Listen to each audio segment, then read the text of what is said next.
이규보의 경설 수업하도록 하겠습니다. 설이라는 장르는 수필, 한문 수필로 볼 수 있고요. 사실 수필 이전의 형식이긴 하지만 일반적으로 고전 수필에다 포함을 시키는 편입니다. 이규보라는 사람이 이런 설들을 많이 지은 사람인데, 이규보의 경설의 경자는 겨울 경자입니다. 겨울에 관한 설 이 말입니다.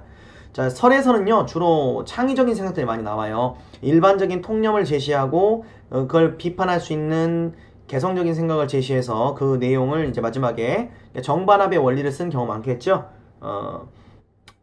정을 하고, 그러니까 정은 이제 일반 통념, 반, 그거에 반대되는 나의 개성적 생각, 마지막에 그 두 가지를 합치하는 내용이 나오는 형식을 쓰는 편입니다.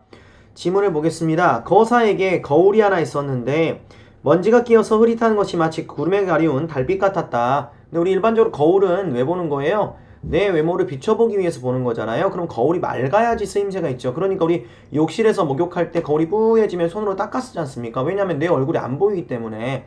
근데 그 욕실에 있는 거울이 뿌한 상태를 그대로 거사는 쓰고 있다는 거예요. 좀 궁금하죠, 왜 그런지.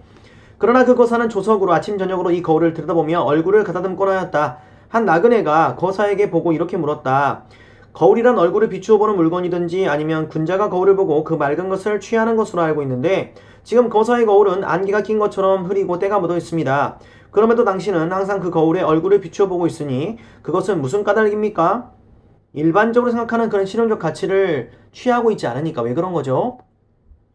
거사가 말하기를, 그러니까 거사란 사람이 분명히 지금부터 말한 것은 개성적인 특이한 생각이겠죠. 이 나그네는 그럼 일반적 생각을 대표하는 사람이 될 것이고요.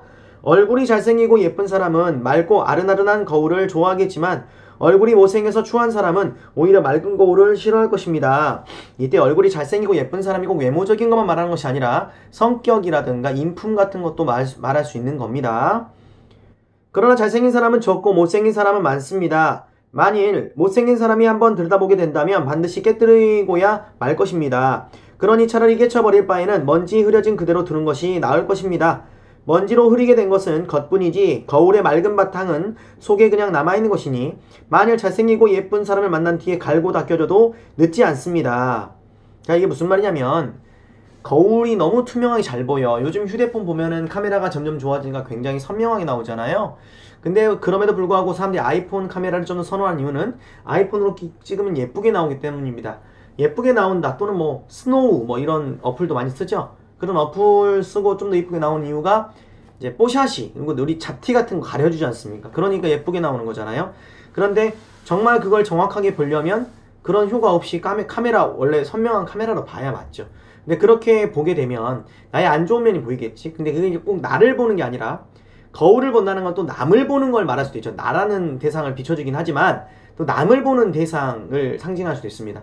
남을 볼 때 우리가 자꾸 결점을 보려고 하지 말고 약간은 뿌옇고 흐릿한 시선 가지고 그 사람의 결점을 조금 우리가 이해해주고 보듬어주고 좀 안 보려고 하는 습성, 좋은 점을 보려고 하는 그런 것들의 태도를 기를 필요가 있다. 이 말을 이렇게 거울을 보는 것이 뿌한 것이 낫다라고 이 사람은 비유적으로 설명을 한 겁니다.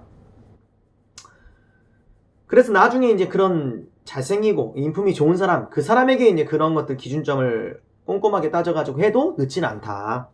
아, 옛날에 거울을 보는 사람들은 그 맑은 것을 취하기 위함이었지만 내가 거울을 보는 것은 오히려 흐린 것을 취하는 것인데 그대는 어찌 이를 이상스럽게 생각합니까? 하니 나그네는 아무 대답이 없었다. 맞으면 무슨 말입니까? 그 말에 어느 정도 동의하니까 아무 말 없이 끝났겠죠. 그래서 결국은 사물을 사람들이 이해할 때 또는 대상을 이해할 때 그것을 조금 단점 같은 것을 이해하고 수용하려는 자세를 키울 필요가 있다라는 내용의 수필이 되겠습니다. 자, 이상 경설 수업 마치겠습니다.